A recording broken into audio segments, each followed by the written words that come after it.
de controle. Então vejam, esse que os americanos criaram, o Judicial Review, ele diz de forma muito clara que qualquer juiz pode deixar de aplicar uma lei se entender que aquela lei é o quê? Inconstitucional. Modelo europeu, Hans Kelsen, apenas um órgão específico pode afastar os efeitos de uma lei porque ele entende que esta norma é inconstitucional. Qual modelo que nós adotamos? Não chute, gente. Kelsen. Adotamos os dois. Nós temos tanto a possibilidade de qualquer juiz, que é o modelo americano, reconhecer a inconstitucionalidade de uma norma, como o modelo de Kelsen, que atribui a um órgão específico a possibilidade de declaração de inconstitucionalidade de uma norma. Nós adotamos os dois modelos. Começa por instâncias, né? Então é isso que é as instâncias, primeira, segunda, terceira, até a última. Na verdade, você vai estudar isso no processo, só existem duas instâncias. A imprensa faz um desfavor, um desserviço, ao dizer que terceira e quarta instância não existe. É primeira e segunda instância, não tem terceira ou quarta. Tá?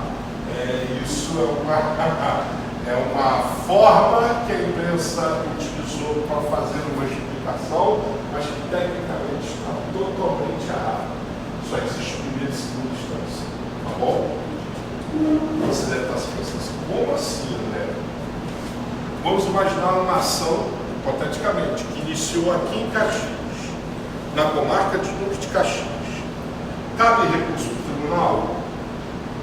Cabe. Então aqui é a primeira instância. O tribunal é a segunda instância. Na decisão do tribunal cabe recurso para o STJ, por exemplo? Em tese cabe. Então a terceira? Não. O tribunal passa a ser primeira e o STJ passa a ser a segunda.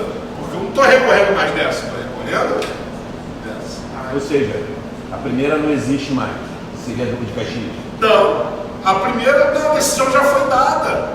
Não é que ela desaparece. Ela foi a primeira instância e depois o tribunal virou a segunda. Depois, quando eu estou recorrendo da decisão do tribunal. Então, o tribunal é a primeira instância e o STJ passa a ser a segunda. Sucessivamente. A decisão do STJ, hipoteticamente, é STF. O STJ passa a ser a primeira e o STF a segunda instância.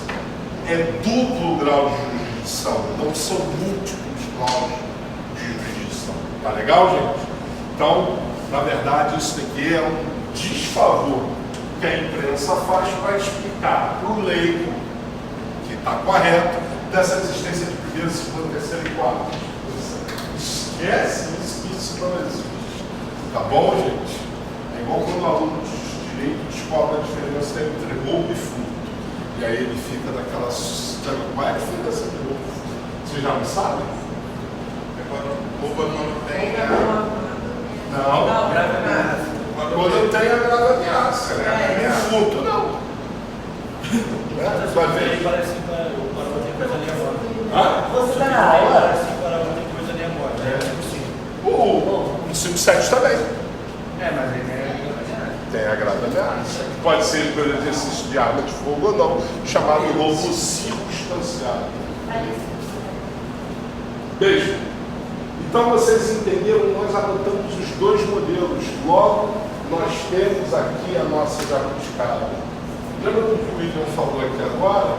De que o nosso sistema constitucional é um sistema extremamente... que ele falou, essa é uma matéria importante, e é importante por isso, porque ela é uma matéria complicada. Eu simplesmente estou dando uma introdução para vocês entenderem isso.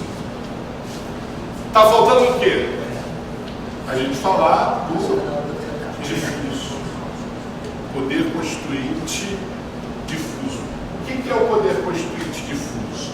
No caso específico aqui, nós vamos falar que ele é do judiciário, que é a possibilidade do judiciário interpretar. Vocês já estudaram com neointerpretação, já? Hermenêutica. O que é hermenêutica? Vocês sabem por que é hermenêutica? Da onde vem a origem do nome hermenêutica? Porque o deus Hermes era o único que tinha a capacidade de entender a língua dos anjos. Logo, ele interpretava o que os anjos diziam e aí surge a hermenêutica. Vocês vão ter um tema de estudar hermenêutica constitucional. E realmente você interpretar às vezes o que os deuses dizem é difícil, como se quis dizer. Então, vejam, André, o poder constituinte originário cria, não é verdade? O poder constituinte derivado, ele reforma, mas não deixa de criar. O difuso, que cabe ao judiciário, ele pode criar leis, ele pode criar normas, ele só pode, mas a interpretação pode mudar completamente. É isso que É absurdo mudar completamente? É? Vocês estão de acordo que é absurdo o judiciário interpretar e mudar o sentido? Vocês estão certos disso? Sim. Que muda nem o Senado. 1861. Vamos voltar no tempo. Quero que vocês reflitam sobre o que vocês falaram. 1861. Nós tivemos aqui o início da Guerra da Secessão dos Estados Unidos, que durou até 1865, período negro da história americana.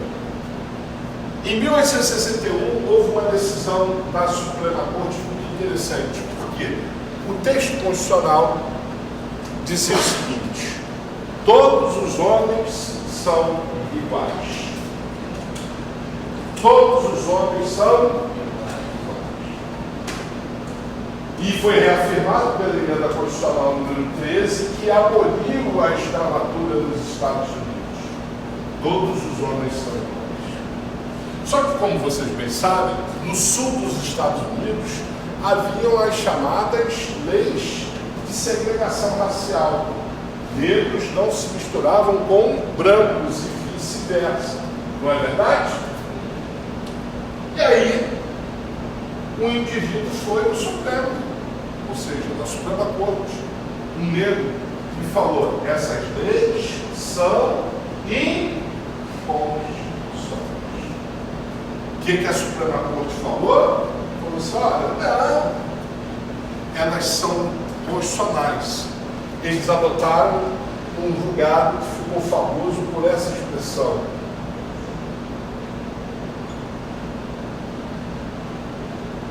me corrijam aí, eu sei escrever, é muito interessante, eu sei ler inglês, sei escrever muita coisa em inglês, mas falar para mim é uma dificuldade. Equal but separate. Você está certo, por favor, me corrija. O que significa numa tradução literal?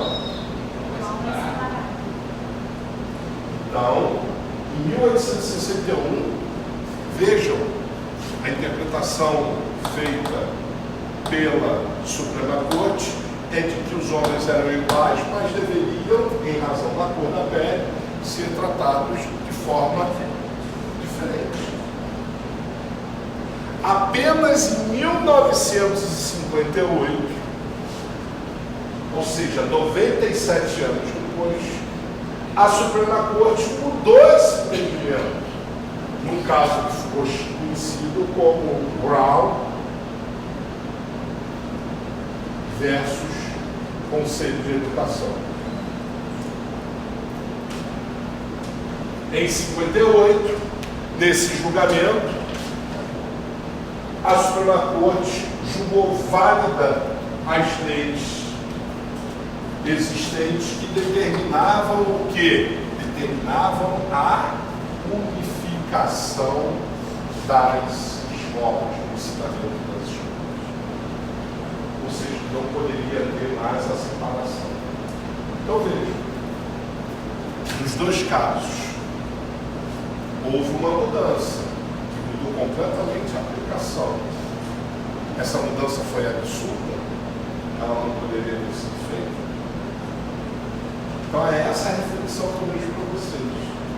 O Supremo, ao interpretar, ele pode fazer essa interpretação, mas efetivamente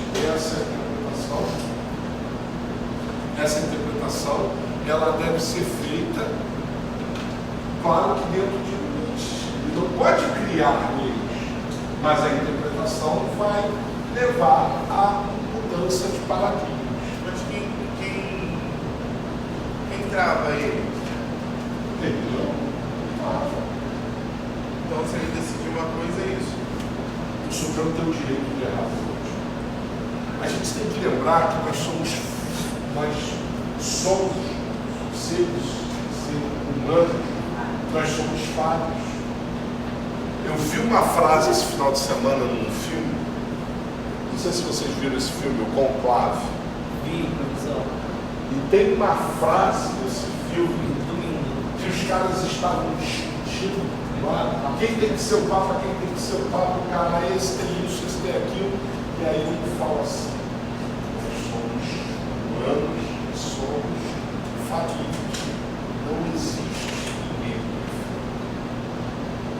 E assim eu tenho as minhas críticas ao Supremo, eu tenho as minhas ressalvas ao Supremo, mas a gente tem que reconhecer que aqui às vezes ele fala, ele tem direito. Veja, em 1861, essa decisão foi uma decisão que foi absolutamente falha. E sabe qual era a preocupação deles? Em 1861, quando eles deram essa decisão? Porque eles tinham medo, que já tinha ocorrido a abolição da escravatura, eles tinham medo de uma guerra civil, porque os estados já tinham falado em guerra civil. Eles deram essa decisão e não adiantou nada, porque acabou ocorrendo o quê? A guerra civil. Então vejam, ele tem o direito de errar, e às vezes o Supremo erra e erra feio. Eu, por exemplo, eu falei isso para a turma, que eu dei aula, que a turma de vocês está à noite, quinta-feira, então eles estão na frente de vocês, se eu não me engano, porque eles tiveram uma aula a mais do que vocês. Então eu falei para a turma deles na semana passada um ponto que é bem interessante.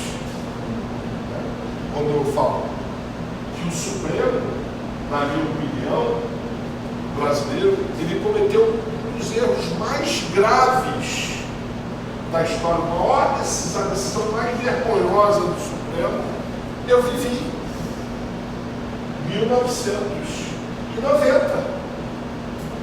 Aqui ninguém viveu isso. O bloqueio que o Collor determinou na poupança. Se ele está preso. 1990 o Collor determinou um bloqueio. Com o fisco da poupança, não só da poupança, dos ativos financeiros. As pessoas morreram por isso. Tem um livro, gente, com a reserva que vocês possam ter dela, eu tenho as minhas, mas tem um livro que vale muito a pena ler, A Saga Brasileira, que é da Bíblia Leitão. Ela conta essa história. Então tem muita gente que gosta da Bíblia Leitão, eu tenho algumas reservas, mas esse livro é muito bom. A Saga Brasileira, né? Que conta a história da moeda, tudo. Então ela conta uma história muito legal sobre o combate à hiperinflação. Então percebam vocês o quanto que lá o Supremo ele foi covarde. O cara meteu a mão no dinheiro e todo mundo disse que isso era legal. E por que o Supremo declarou constitucional? Vocês não vão se lembrar, obviamente, vocês não eram nascidos. O presidente da República naquela época tomava posse no dia 15 de março. No dia 13 de março, feriado bancário. Na época, todo mundo falou, tem merda aí. Dia 15 de março tomou posse. E aí, no meu caso, como morava em Petrópolis, 16 de março era feriado mesmo lá em Petrópolis, é o dia de Petrópolis, dia da fundação de Petrópolis. feriado bancário, a gente é surpreendido com a notícia de que todos os ativos estão congelados. Ninguém tem direito aos seus ativos. A Constituição de forma muito clara está lá. Norma originária, desde 88, não pode confisco. E o Supremo simplesmente decidiu como constitucional esta situação do confisco. E qual foi a decisão que ele tomou? Ele tomou uma decisão baseada na ideia do consequencialismo. Olha, eu tenho um presidente recém-eleito, um forte apoio popular, e eu, como órgão do Poder Judiciário, eu tenho que admitir, portanto, essa possibilidade de confisco. De confisco, que ele está tentando fazer o melhor. Então vejam vocês, essa decisão para mim foi covarde. Ele alegou que, na verdade, era uma política econômica e que ele não poderia interferir nessa política econômica e que não se tratava de um confisco, porque o confisco ele dizia que não teria evolução dos valores, ao passo que havia ocorreria de evolução, de forma totalmente. As pessoas se mataram, né? Teve um colega meu que estava prestes a se formar em Direito em Petrópolis. E o que aconteceu com ele? Imagina, a comissão de formatura, todo o dinheiro da comissão de formatura é demitido. Porque eles fizeram festa de formatura. Aí, conforme foram devolvendo, o presidente da comissão foi devolvendo o dinheiro dentro das parcelas que cabia cada um. Depois deixa de ser. O Senado poderia. Não fez nada. O Senado simplesmente ratificou os atos. Então, por causa do povo escolheu o presidente, a justiça entendeu que foi uma decisão do povo para não ter problema e deixar. Não, ele entendeu que era constitucional e ele pensou na consequência da decisão. Na situação que ela está. É a situação política. Lembre-se, a soberania, ela institui um poder político. E este poder político, inegavelmente, é uma atividade do Supremo. O Supremo é um órgão político. Vocês nunca podem esquecer disso. O Supremo está fazendo política. É a missão dele. O que é vedado ao Supremo é fazer política partidária.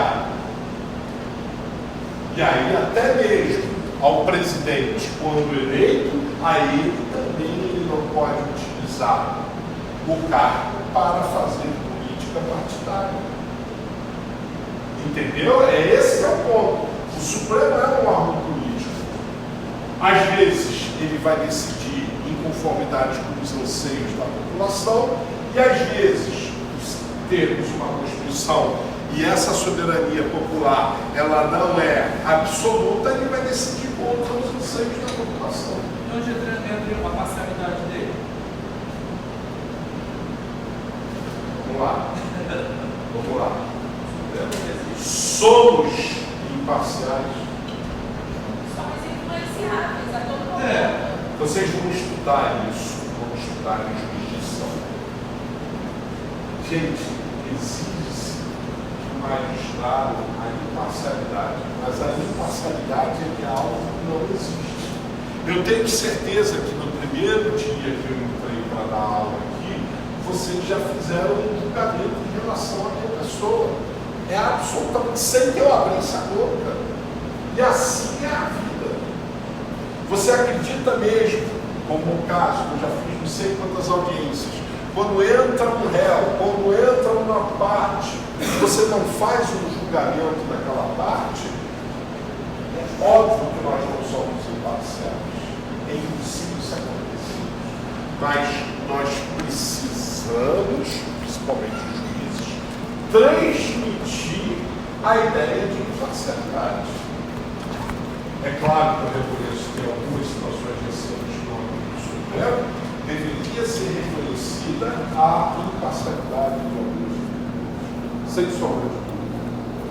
Mas isso não significa que nós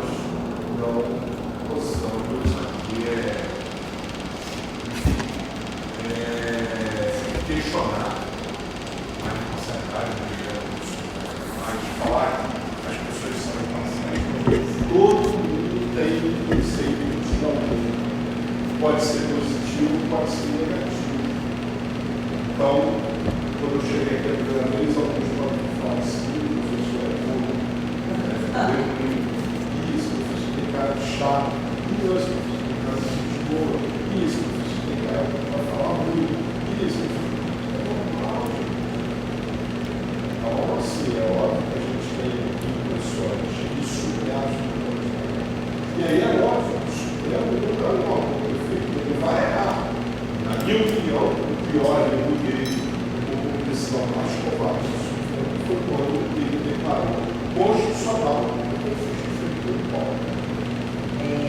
Você falou, né, sobre impressões que nós temos. Aí eu lembrei que em audiências judiciais, só falando que aqui o preso, né, não fosse de presidiário. Eu sou um grande defensor Eu disso. também. Eu defendo claramente isso. E para o juiz salgado, não tem problema. Agora, no júri, você imagina no júri popular, o cara chega com aquela roupinha verde, algemado, de chinelo, ele já tem estigma ali, ele já entra no seu condenado. Pode parecer que não, mas entra. Parece que ele já chutei tudo. Então, assim, eu trabalhei com defensor público, quando tinha ajuda a tomar, a família ia falar, a família fala assim, no dia, traz uma roupa, a melhor roupa que ele tiver, né? Traz um aparelho, aí dava um trato no cara ali decentemente. Estava praticamente gravado, mas estava uma roupa decente. Já por isso, você tem um trato de uma roupa adequada. As pessoas julgam. Não tem jeito. A gente julga, é humano. Então, o poder constituinte difuso, ele é a interpretação, mas às vezes a interpretação, ela pode levar a ele, pode levar a ele. Os professores precisam entender isso. O Supremo, ele não é perfeito. O Supremo é resultado do processo democrático. O Supremo, ele decorre da ideia de aristocracia aristotélica lá no Evangelho. Lembra da aristocracia? A aristocracia é o governo dos melhores. Então, como é que você ingressa no judiciário? Em regra, na grande maioria, através de concurso. Aí, como é que entra lá no Supremo? Ora, é através de escolha pelo Legislativo e pelo Executivo. Então, é óbvio que são os melhores. E tem requisitos que você tem que ter notado e saber? Já foi. Não, mas assim, eu sempre falo do Supremo atual, a atual composição do Supremo. É mais melhor. Pelo amor de Deus, não fala isso. Você pode discordar, veja bem, você pode discordar das decisões, você não pode, você pode discordar. Que isso, gente? Deixa eu explicar uma coisa a você. Atualmente, dos 11 ministros, 2, que eu não vou dizer que é os amigos, 9, são porcaria. 2 são porcaria. Os amigos do Paulo. Não sabe que é porcaria. O Alexandre de Moraes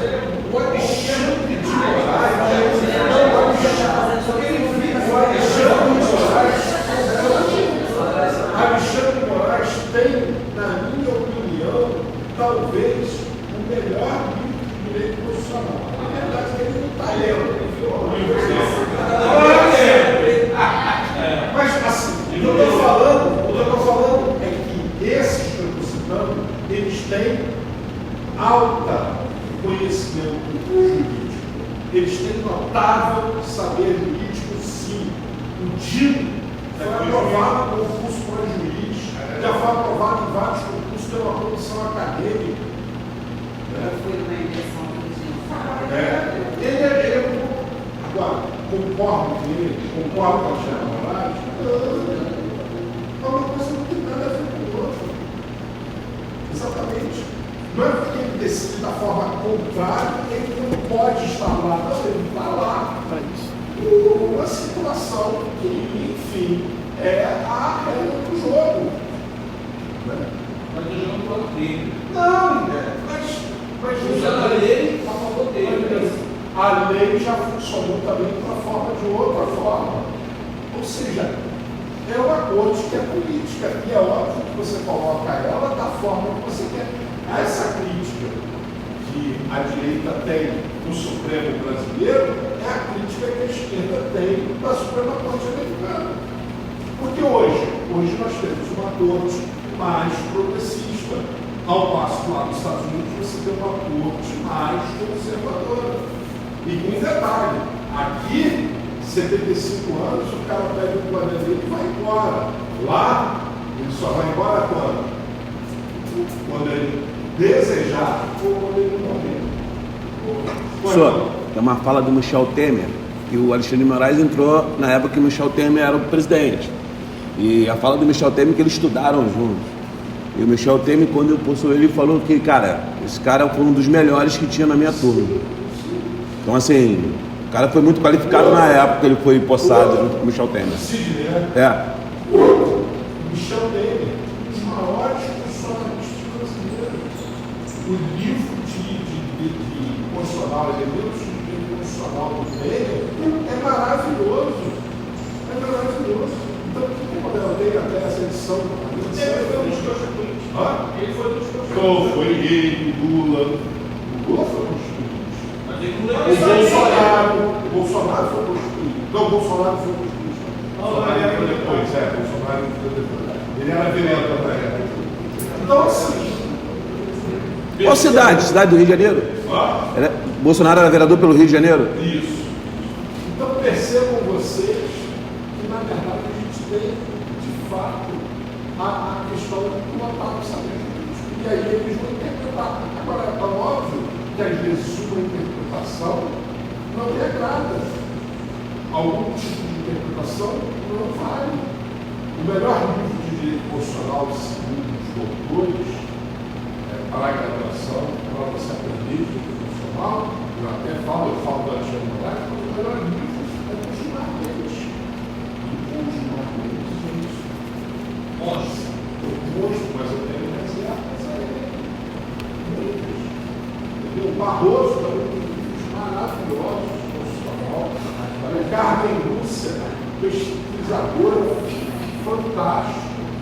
Né? Mas assim, a todos eles, eu apresento reservas, mas eles têm o direito de errar. Não tem jeito. No caso da Dilma, eu vi 2 impeachments, o da Dilma e do Collor. Os 2, o Senado errou. Mas quem tem o direito de errar? O Senado. Eu posso discordar da decisão, mas ele tem o direito de errar. Viver em democracia é isso. Você tem que tolerar aquilo que você não quer. Alexandre de Moraes mandou prender o Collor agora, né, professor? O zero dele não pode ser corrigido. A bola também ferrou, fica por isso mesmo. Vai ficar por isso. Ele tem como recorrer, ninguém recorrer, não. Não é assim, a democracia não é perfeita. Mas aí Não é na demais. população, né? Mas não é demais. Isso acontece em qualquer lugar do mundo. Em qualquer lugar do mundo existem situações em que eu vou ter plano de erro. E esse erro não vai ser corrigido. Eu vou te dar um exemplo. Em 1994 foi criada a lei que estabelecia, portanto, a restrição à criação de partidos políticos no Brasil. E criou a chamada cláusula de desempenho, ou seja, só teria direito a funcionamento parlamentar aqueles partidos que atingissem uma determinada quantitativa de votos. Para acabar com essas legendas de aumento. Os partidos pequenos foram ao Supremo Tribunal Federal. O Supremo Tribunal Federal, um voto capitaneado pelo ministro Celso de Mello, declarou a norma inconstitucional, mas era uma filia por conta da Constituição. Anos depois, Celso de Mello disse que aquele foi o pior voto que ele deu, que levou. E se o Supremo ferir... Aí agora nós temos uma nova lei. Nós temos uma nova lei. E restabeleceram a cláusula de barreira que o Supremo declarou. Vejam, essa a gente vai... Mas se o Supremo violar a Constituição, veja, como é que ele vai violar a Constituição se a missão dele é interpretar? Mas se o cara viola. É por isso mesmo. Tipo, A gente tem que entender que a gente tem essa situação. E se o Senado violar a Constituição? Aí o STF é. Sim, mas da sua visão você está dizendo que o nosso Senado teria que ter instrumento de correção. Mas se o Senado tem, um vai errar por último. Um vai errar por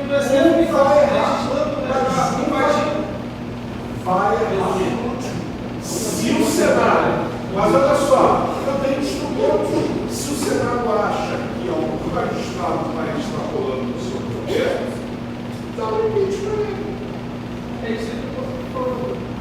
Tipo assim, não é função do STF legislar, mas ele vai lá e dirige. Mas se, mas olha só. Está invadindo o poder lá do Congresso. Não pode. É importante esse tema, porque esse tema está muito ligado à ideia criativa. Eu vou voltar ao ativismo, mas apenas para dizer e destacar um pouco. Você está dizendo que o Supremo não pode legislar. Alguém está com invadimento aí? Então, se não tiver, não tem problema. Se não tiver, não tem problema. Olha só, vamos pegar. Aqui, professor. Tem? Você está dizendo para todas as letras, obrigado. Você está dizendo para todas as letras que o Supremo não pode legislar. Está certo? Não, certo. Teoricamente, quem Mas poder legislação Artigo 102. Norma originária. Compete ao Supremo Tribunal Federal, principalmente, a guarda da Constituição, cabendo 1. Processar e julgar originariamente. Letra.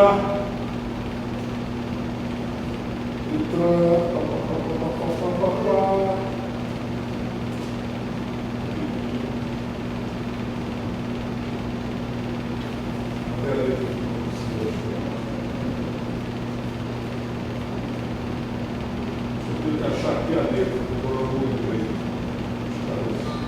Olha aqui, ó. Os habeas corpus, os mandados de segurança, no habeas data e os mandados de injunção contra o presidente da República. Se prenda aí no mandado de injunção. Aí você vai perguntar assim, o que é o mandado de injunção? O mandado de injunção também está na Constituição.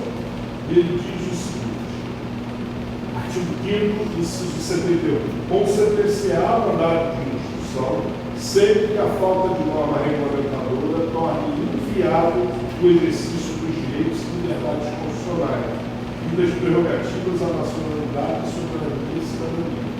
Então, veja, se eu tenho uma norma, eu preciso de uma norma para exercer o direito, e não tem lei, eu posso exercer meu direito?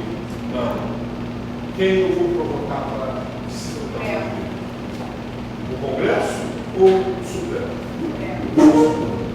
Então, essa história de que o Supremo não pode legislar, a Constituição diz que não pode. O grande problema é Norma originária. caso não houver uma lei, né?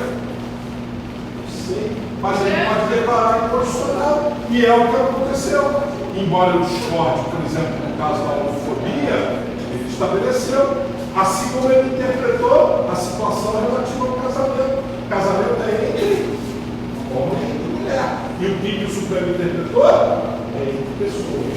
O grande problema é que existem pautas que eles não querem legislar e aí acaba o quê? Ocorrendo isso.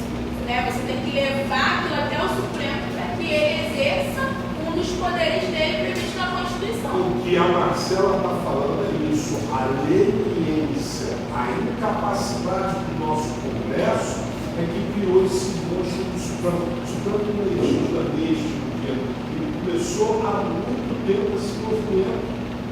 Esse movimento já pelo menos antes do primeiro governo do PT, gente.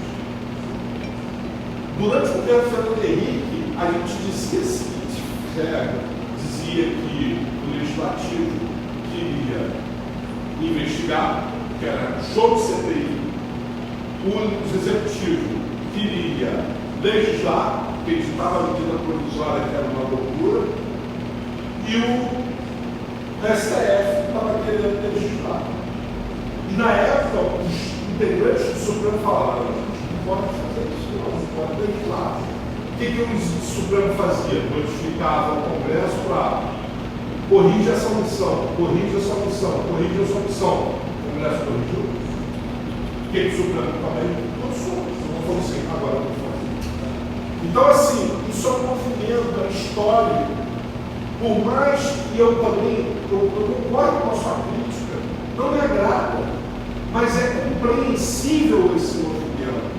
E ele tem legitimidade na sua cabeça. E às vezes eles estão extrapolando, então se estão extrapolando, quem tem a missão de corrigir isso? É o Senado, através de quê? Faça isso. Faça isso. Não tem nenhum problema. Eu tenho aqui eles casos que tem alguns casos que eu não quero abordar, porque fica parecendo que eu estou defendendo um lado político. E para deixar essa forma bem clara, eu sempre digo o seguinte: eu lamento muito de que o aderirismo atingiu o cônjuge errado, e a facada não deu certo. Porque esse sistema de polarização está muito difícil. Está muito difícil. Mas você não vai evoluir. Você não vai. Entendeu? Está rindo, né? Meu lado evoluído, eu sei, eu não vou para o céu, vou ficar no bravo, vou ficar no lugar, vou no inferno, vou mas eu sei de que nada existe. Porque hoje a gente tem várias decisões de Supremo que são assim. Absurdas, mas é direito da liberdade. A mais absurda, por exemplo, é a que imputou o Daniel Silveira. Daniel Silveira foi meu aluno. Eu conheço ele, ele é aluno. Sim. Ele foi meu aluno antes de entrar na TV. O curso preparatório para a TV. Eu estudei há anos, ele era ótimo pessoal. Daniel Silveira foi condenado. O que o Bolsonaro fez? Deu um livro. Mas Alexandre Moraes escreveu palavras dele. Não pode ser objeto de revisão por quem quer que seja pelo Supremo Tribunal Federal. E qual foi a decisão dele? Mas ele não reviu. Não estou nem discutindo isso, estou discutindo tudo. A imunidade parlamentar também é mentira. Eu acho que ele falou um monte de asneira do governo. Mas daí punir ele, não. Só que quando eu falo isso, aí vai vir uma turma e vai falar assim: esse professor é bolsonarista. Não é isso. Eu só estou falando do aspecto. Mas o fato dele só ter falado já afeta a liberdade dele, a lei da expressão. Cuidado, até a liberdade de expressão eu tenho limite. Isso não é Constituição. Não, eu tenho limite. Eu posso ofender? É pacífico que eu não posso ofender. Eu não posso chegar aqui e chamar ninguém de forma a atingir a honra de ninguém. Isso não é liberdade. Cabe o processo. Se eu não me engano, Cabe, se me ofender, cabe. Não, mas olha só, ele me chamou. Eu não posso reproduzir. Não pode. Ele chamou um dos mais engraçados, porque ele chamou ele de cabeça do outro, e depois ele chamou de outra coisa. Mas depois você pesquisa lá. Aí, o que acontece? Isso daí já entra uma questão da ofensa. Aí você tem que analisar a imunidade dele abarca ou não abarca. É esse que foi a questão. Aí o Supremo mudou, tem que ter uma história para dizer que eu sempre defendi de que mesmo deputado, ele não tem o direito de ofender ninguém. O ponto é que a liberdade dele contra o limite na ofensa, não pode fazer. Então, é esse o ponto que a gente tem de discussão. Mas eu não estou nem falando disso de forma nenhuma. Poderia o Supremo rever o presidente? Não. Assim como também é muito assustador a questão da anistia, e eu não vou dizer se eu for palavra ou não na anistia, mas independentemente, aprovada a anistia, o Supremo falar que ela é constitucional. Não, pode, mas ele tem direito de errar. Bom, mas a gente já está errando de própria. Mas a gente né?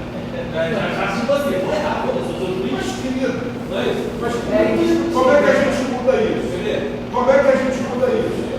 Impeachment, Senado?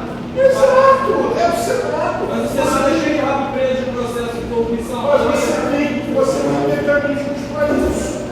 Os mecanismos estão aí. Se esses mecanismos são adotados, aí é uma outra razão. Deixa eu dar uma minha volta, eu falei. Glória ao Senhor. Começa a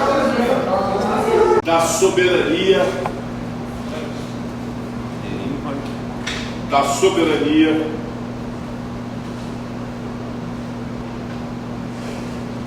popular.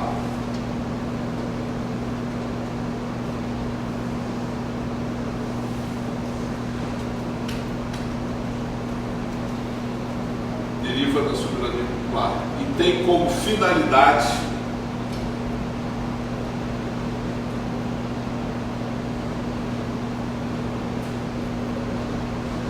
a criação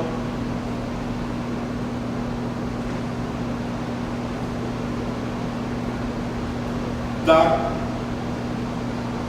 Constituição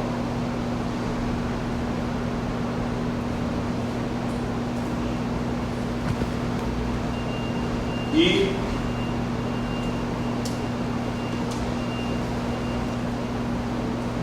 dos poderes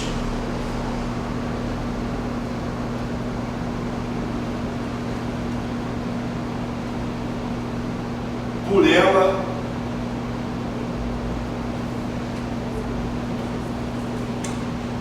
constituídos.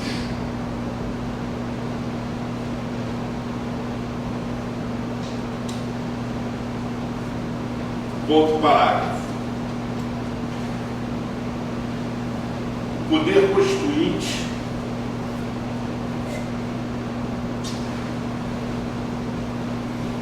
deriva sempre da soberania popular, sempre da soberania popular, vírgula, ainda que exercido por um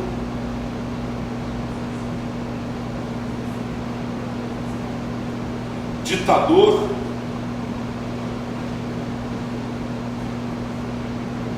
ou déspota. Déspota.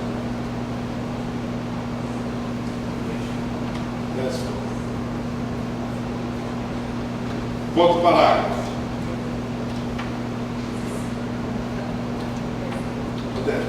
Ponto parágrafo. O poder constituinte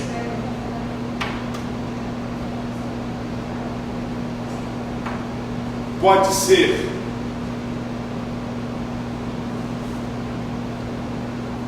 originário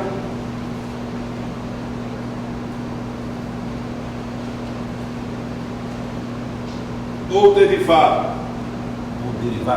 Ou derivado.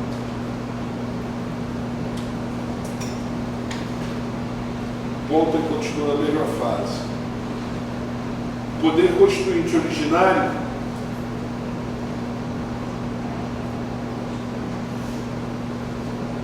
é aquele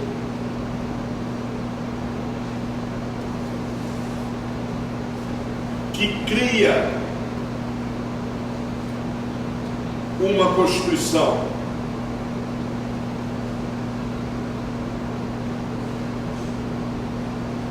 Razão pela qual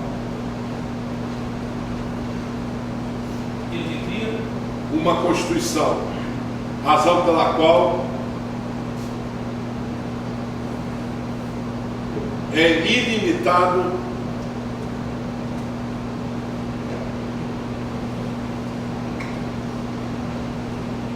e incondicionado.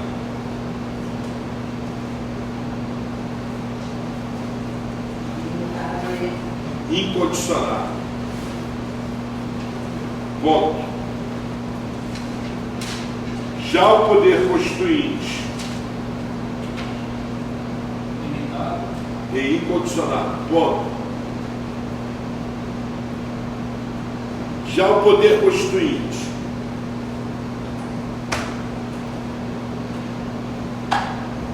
derivado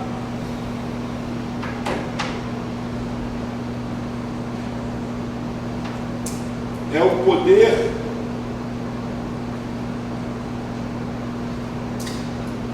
de modificar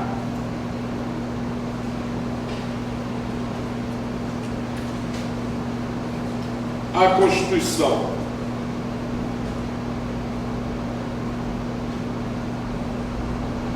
Vírgula. Sendo que tal poder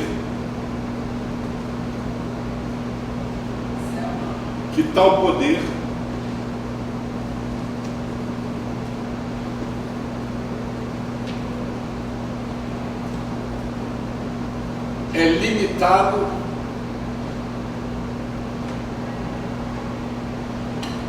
e condicionado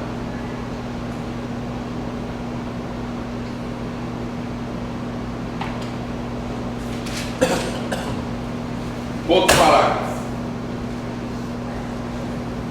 Por fim, vírgula,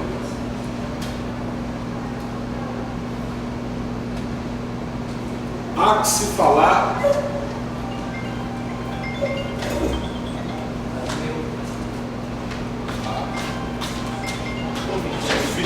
há que se falar Sem falar.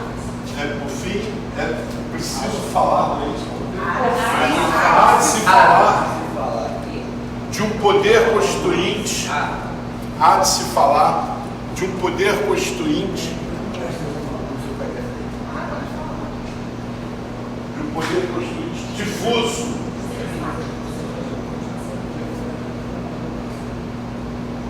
que decorre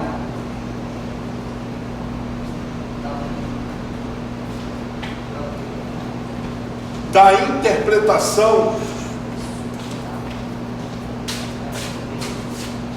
do texto constitucional.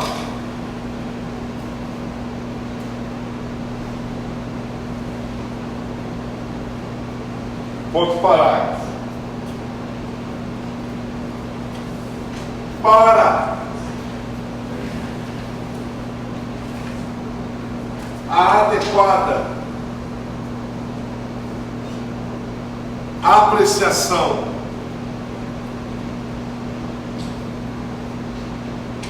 da constitucionalidade, a apreciação da constitucionalidade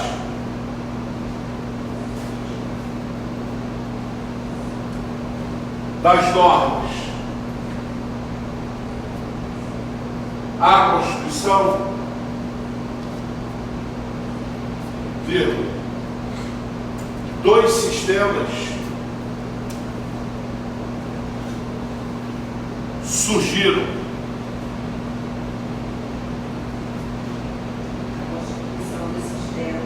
Dois sistemas surgiram. Dois pontos. O americano,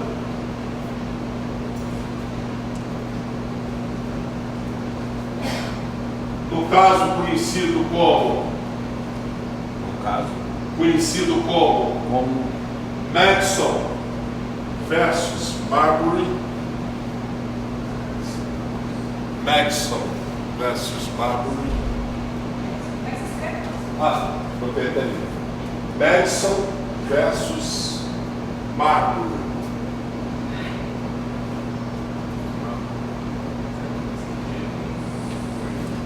Em que todo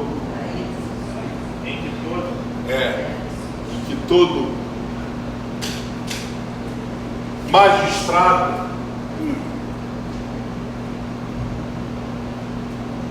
está apto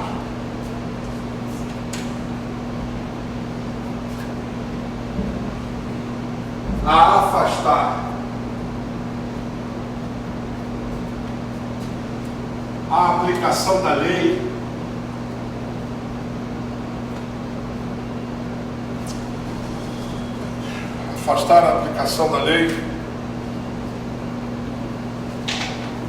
nos casos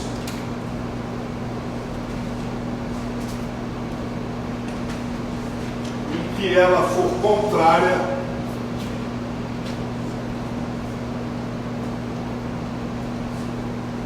ao texto constitucional.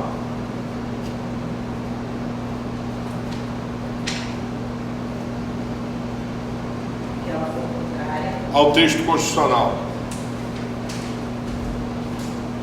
Ponto e vírgula. Sistema europeu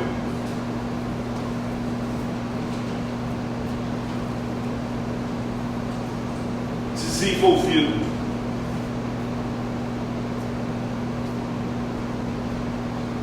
por Hans Kelsen,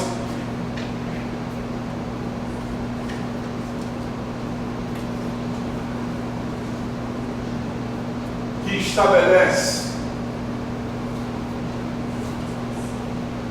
a criação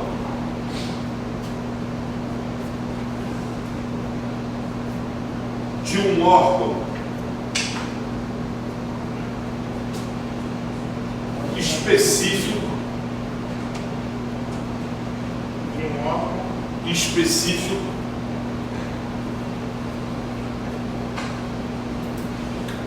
para a apreciação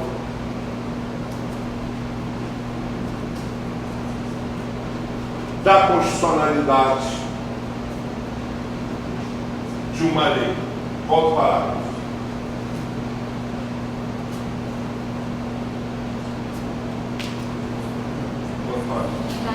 Constitucionalidade de uma lei. Ponto parágrafo.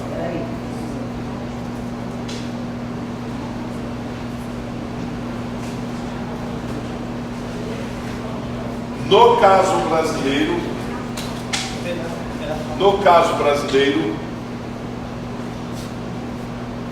adotamos os dois sistemas. Agora sim, ficou claro?